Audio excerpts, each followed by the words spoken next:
Out of every 4 stretcher bearers who went into no man's land during World War I, only 1 came back alive. They carried no weapons, wore no armor, and ventured into the most dangerous killing fields in human history, armed with nothing but a canvas stretcher and a Red Cross armband.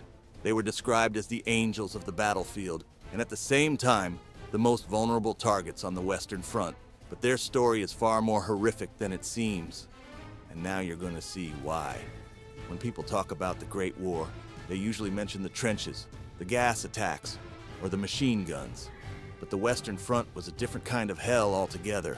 Stretching 440 miles from the North Sea to the Swiss border, this maze of trenches, barbed wire, and shell holes became the deadliest workplace in human history. Between the opposing lines lay no man's land, a wasteland of mud, corpses, and unexploded shells that could be anywhere from 50 yards to half a mile wide. The British wanted to break through German lines and end the stalemate that had claimed millions of lives. But every assault meant thousands of wounded men scattered across this killing field, crying for help while machine guns swept the ground above them. The Germans, of course, knew this. They positioned their machine gun nests and artillery to cover every inch of no man's land, turning rescue attempts into suicide missions. Medical doctrine of the time stated that wounded soldiers had to be evacuated within the golden hour to have any chance of survival. But getting to them meant crossing terrain specifically designed to kill anyone who showed their head above ground level. That's where the stretcher bearers came in, 4 men per team, carrying a canvas stretcher that weighed 22 pounds empty, venturing into hell itself to save lives while everyone around them was trying to take them. To understand why being a stretcher bearer was such a nightmare, we need to take a look at how battlefield medicine actually worked. The standard British stretcher was 6 feet long, made of canvas stretched between 2 wooden poles, with leather handles and metal brackets for stability. It weighed 22 pounds without a patient, but with a wounded soldier, it could easily reach 200 pounds or more. 4 men were needed to carry it effectively. 2 at the front, 2 at the back, moving in perfect coordination across terrain that was anything but flat. The effective carrying range was only about 400 yards before the team needed rest, and that's under ideal conditions. In no man's land, with shells exploding around them and machine gun bullets whizzing overhead, that distance dropped dramatically. Your equipment was minimal. A steel helmet, a Red Cross armband that was supposed to protect you under the Geneva Convention, basic medical supplies, and that was it. No rifle, no pistol, no grenades. You were completely defenseless, relying entirely on international law and enemy mercy for protection. Here's the thing, though. International law meant nothing when both sides were using poison gas and targeting medical personnel became standard practice. The training was intense but could never prepare you for the reality. Stretcher bearers learned to move wounded soldiers without causing further injury, how to navigate shell holes and barbed wire obstacles, and how to provide basic first aid under fire. They practiced carrying techniques for different types of terrain and learned to work as a seamless unit where one person's mistake could kill the entire team, but the psychological preparation was impossible. How do you train someone to ignore the screams of wounded men while machine gun bullets are hitting the ground inches from your face? How do you prepare for the weight of choosing which wounded soldier gets saved first when you can only carry one at a time? These decisions haunted stretcher bearers for the rest of their lives, assuming they survived long enough to have a rest of their lives. The most dangerous part wasn't just the enemy fire, it was the time factor. Wounded soldiers in no man's land had minutes, sometimes seconds, before they bled out or went into shock. But reaching them required crossing hundreds of yards of open ground under direct observation by enemy snipers and machine gunners. The rescue team was completely exposed from the moment they left their trench until they returned with the wounded. On July 1st, 1916, the first day of the Battle of the Somme, Private Thomas Collins found himself assigned to stretcher-bearer duty with the 16th Battalion Manchester Regiment. The British had been shelling German positions for 7 days straight, and everyone expected the wire to be cut and the enemy trenches destroyed. They were wrong on both counts. When the whistle blew at 7:30 a.m., 60,000 British soldiers went over the top. Within minutes, no man's land was carpeted with wounded and dying men. Collins and his team received their first call just 20 minutes into the attack. A sergeant with abdominal wounds was lying 300 yards out, bleeding to death in a shell crater. The 4-man team grabbed their stretcher and climbed out of the trench. The moment they appeared above ground level, German machine gunners opened fire. Collins could hear the bullets cracking past his ears as they ran in a crouch toward the wounded sergeant. The first man in his team, Private Williams, was hit in the leg after only 50 yards but kept moving. They reached the sergeant and loaded him onto the stretcher. That's when Collins realized just how exposed they really were. Carrying a wounded man meant moving slowly, staying upright, presenting a perfect target for every German soldier with a clear line of sight. The return journey took 12 agonizing minutes with bullets hitting the ground around them constantly. Williams collapsed from blood loss just as they reached their own trenches, but they had saved the sergeant. Collins would make 7 more trips into no man's land that day. Only 2 members of his original 4-man team survived until nightfall. He later wrote that the screams of wounded men haunting no man's land were worse than any nightmare he could imagine. But Collins wasn't the only one facing this horror. During the Battle of Passchendaele in 1917, stretcher-bearer teams were working in conditions that defied human endurance.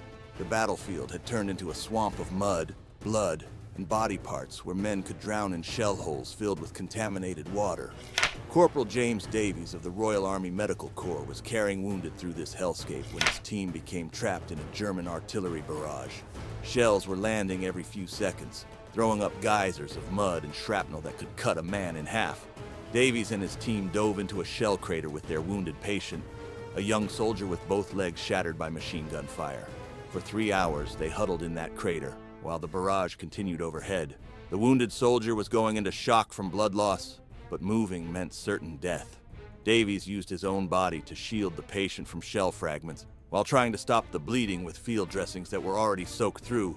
When the barrage finally lifted, Davies discovered that one of his team members had been killed by shrapnel, his body torn apart while trying to protect the wounded soldier. They completed the evacuation with only 3 men, carrying both the original patient and their dead teammate back to the aid station. Davies would continue serving as a stretcher bearer for 2 more years, witnessing horrors that would haunt him until his death in 1968. But if you think the previous story was incredible, consider what happened to Lance Corporal Frederick Thompson during the Third Battle of Ypres. Thompson was part of a stretcher-bearer team assigned to evacuate casualties from a forward observation post that had been overrun by German forces. The wounded were trapped in a concrete bunker, surrounded by enemy soldiers who had orders to take no prisoners. Thompson and his 3-man team volunteered for what everyone knew was a suicide mission. They would have to cross 400 yards of open ground, penetrate German lines, reach the bunker, and somehow extract wounded men while surrounded by the enemy. The odds of survival were essentially 0, but 12 British soldiers were bleeding to death in that bunker. They moved out at midnight, crawling through mud and wire for 2 hours to reach the German positions. Thompson could hear enemy soldiers talking just yards away as his team slipped past their sentries. When they reached the bunker, they found 8 wounded men still alive, including an officer with a severe head wound who was barely conscious. The evacuation took 4 trips. Each time, Thompson's team had to carry a wounded soldier back through German lines while avoiding patrols and sentries. On the 3rd trip, they were spotted by a German machine gun crew. The gunner opened fire, hitting one of Thompson's team members in the shoulder, but Thompson threw himself on top of the wounded soldier they were carrying and absorbed the rest of the burst. 3 bullets hit Thompson in the back and chest, puncturing his lung and shattering 2 ribs. But he refused to abandon the mission. With blood foaming from his mouth, he helped carry the remaining wounded soldiers to safety before collapsing from blood loss. Thompson survived his wounds and was awarded the Victoria Cross, but he never fully recovered from the lung damage and died from complications in 1923. These individual acts of heroism were happening across the entire Western Front, but the statistics tell the broader story of this deadly profession. Official British Army records show that stretcher bearers had a casualty rate of 75%, making it one of the most dangerous jobs in military history. For every 4 men who volunteered for this duty, 3 would become casualties themselves, either killed, wounded, or psychologically broken by what they witnessed. The effectiveness of stretcher-bearer teams was measured in lives saved, but the cost was staggering. During the Battle of the Somme alone, British stretcher-bearers evacuated over 150,000 wounded soldiers from no man's land. But the Medical Corps lost 8,000 men doing it, including 2,400 killed in action. These numbers don't include the psychological casualties, the men who survived physically but were destroyed mentally by the horrors they witnessed. The German army targeted medical personnel as a matter of policy, despite the Geneva Convention's protection of non-combatants. German snipers were specifically trained to identify and eliminate stretcher bearers, knowing that killing one medical team could result in multiple casualties as wounded soldiers bled to death waiting for rescue. Red Cross armbands became targets rather than protection. The long-term impact of this service extended far beyond the war itself. Stretcher bearers who survived often suffered from what we now recognize as severe post-traumatic stress disorder. They had witnessed the worst of human suffering while being completely helpless to defend themselves or their patients. Many struggled with survivor's guilt, haunted by the men they couldn't save and the impossible choices they had to make under fire. But their sacrifice wasn't in vain. The techniques developed by stretcher-bearer teams during World War I became the foundation for modern battlefield medicine. Their work proved that rapid evacuation of casualties could dramatically improve survival rates, leading to the development of motorized ambulances, helicopter medevac, and the modern trauma care system that saves thousands of lives today. The courage of these unarmed men, walking into machine gun fire armed with nothing but compassion and determination, represents one of the finest examples of human heroism under the most impossible circumstances. They faced death every time they ventured into no man's land, not for glory or conquest, but simply to save lives. If you want to hear more stories like this about the forgotten heroes of warfare, help us out by subscribing.